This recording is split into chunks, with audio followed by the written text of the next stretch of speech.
Being a parent is one of the most beautiful and most complicated roles we'll ever have. We want to be honest, open, real with our kids. We want them to trust us, to know us, to see that we're human, not perfect. But sometimes, in our search for connection or catharsis, we cross invisible lines. We say too much. We share things that weren't meant for their small shoulders to carry. And while it may feel like honesty, what it really becomes is a hidden weight, one that shapes how they feel about safety, relationships, money, even themselves. This video is not about keeping secrets. It's about protecting innocence. It's about understanding the quiet damage that certain confessions can do and how to stop the cycle. Today, we'll look at 5 things you should never share with your children, not out of shame, but out of love. Let's begin. Every relationship has ups and downs, arguments, misunderstandings, moments when things feel broken. It's human, it's normal, and in those moments, it can be tempting to lean on the person right in front of you, your child. You might not even realize you're doing it.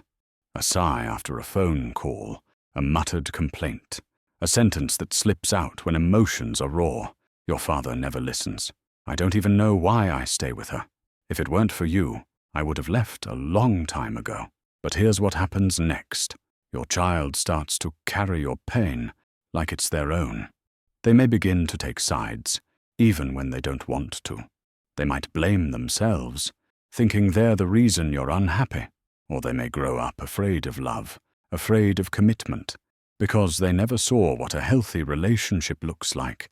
Even silence can be loud. Children notice the cold shoulders, the slammed doors, the tension in the room. And when you talk to them about it directly, even with good intentions, they often don't have the tools to process what they're hearing. Instead of unloading on your child, talk to someone who can support you without being harmed by it. A close friend, a counselor, even a notebook. If you must talk to your child about a situation, like a separation or divorce, speak from a place of stability, not emotional chaos. Reassure them, you are safe, you are loved. This is not your fault, because your child is not your therapist. They are not your emotional crutch. They are a child, and they deserve a childhood free from the pressure of your adult pain. Money is one of the most common sources of stress for adults, and one of the most dangerous things to share openly with children. It might seem harmless, even responsible, to let them in on your financial struggles. Maybe you say, "We can't afford anything right now. I don't know how we're going to pay rent this month. If I lose this job, we're finished." But for a child, those words don't create awareness. They create fear. They don't understand credit scores or monthly bills. What they hear is that something essential, something like food, home, or safety, might disappear. And once that fear is planted, it doesn't go away easily. It grows into anxiety around asking for things, guilt about being a burden, or even shame about their clothes, their lunch, their life. They might begin saying no to small joys, suppressing their needs, worrying about adult problems when they should be playing outside, or dreaming about what they want to be when they grow up. So how do we teach them responsibility without burden? Model it. Let them see you making thoughtful choices. Teach them about saving, about value, about gratitude, but always in a way that still makes them feel safe and provided for. You can say, "We're being smart with money right now. That's why we're choosing this instead of that." Or, "We're saving for something important, and that's exciting." The goal is not to raise a child who's blind to reality, but one who believes, deep down, that no matter what, they are cared for, secure, and never to blame for the stress you carry. We all carry pain. Some of us grew up in chaos. Some were hurt in ways we never talk about out loud.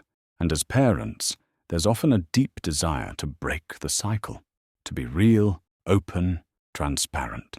You might think, if I tell them what I've been through, maybe they'll understand me better. Maybe it'll teach them to be stronger, to not repeat my mistakes. But here's the truth.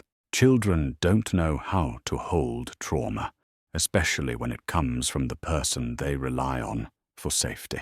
Telling your child about your abuse, your depression, your past addictions, or the horrors of your childhood before they are emotionally equipped to understand doesn't empower them.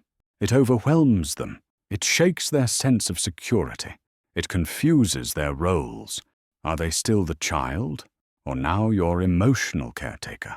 They may start to feel responsible for healing you, or worse, they may internalize your pain as a part of their identity. There's a better way. If you're healing, start with yourself.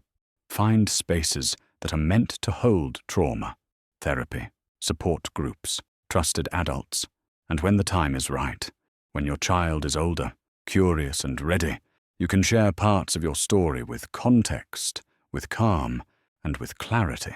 You can say, there are things I've lived through that shaped who I am, but I've worked through them, and I'm okay now. You don't need to carry any of that. Children need to know you've been through the storm, but more importantly, that you made it through, that you are safe now, that they are safe now, that the past is not a weight for them to inherit. Before we continue, please take a moment to like this video. Your support helps more people discover these ideas, and if you're enjoying this journey into the mysteries of the mind, make sure to subscribe so you don't miss what's coming next. Now, back to the video. Children learn how to see the world through our eyes, and when we speak with anger, blame, or resentment, especially about people close to them, they don't just hear our words, they absorb our perspective. You might vent without thinking, your uncle is a selfish man, your grandma never cared about me. Don't trust people like her. But here's what happens. That child begins to feel torn, conflicted between love and loyalty, between what they see and what you say.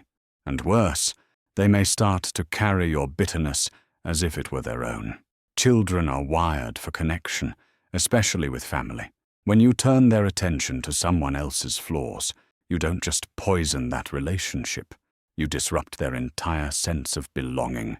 Even if the criticism feels justified, even if someone has hurt you deeply, your child deserves to form their own experiences, to decide who they trust based on what they see, not what they hear secondhand.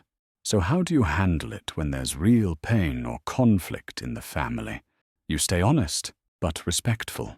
You can say, there are things that I disagree with, but that doesn't mean you can't have your own relationship with them. You teach them discernment, not distrust. You model grace, not gossip. Because one day, they'll remember not just what you said, but how you treated the people around you, and that will shape the way they treat others and themselves.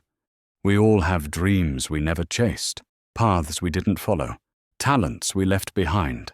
And when you become a parent, it's natural to look at your child and think, maybe they can live the life I couldn't. Maybe they can be the version of me I never got to be. But without realizing it, that hope becomes a quiet pressure. Maybe it sounds like encouragement. Don't make the same mistakes I did. You need to go to college, no matter what. You're going to be a doctor, just like I wanted to be. But here's the danger. When children become vessels for your regrets, they start living your unlived life, not their own. They may feel obligated to succeed in a field they never chose, or guilty for wanting something different, or afraid of disappointing you, simply by being themselves. Your dreams matter, but so do theirs. Instead of handing them your unfinished story, give them permission to write their own. Tell them, whatever you choose, I support you. Let them know that your pride in them doesn't come from achievement, but from authenticity. And if you still ache for the things you never did, show them what it looks like to keep growing. Take a class, start a new project, heal your own dreams.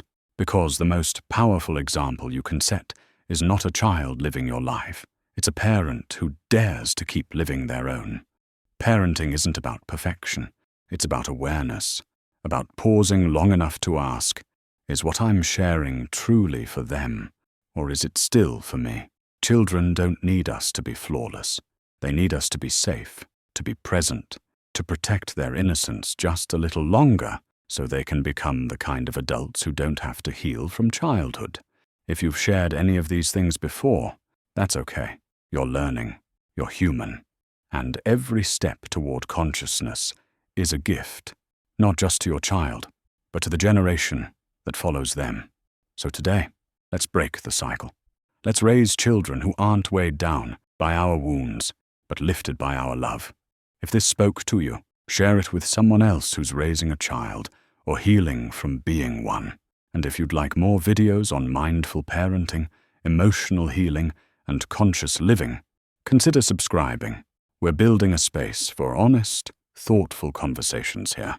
See you in the next video.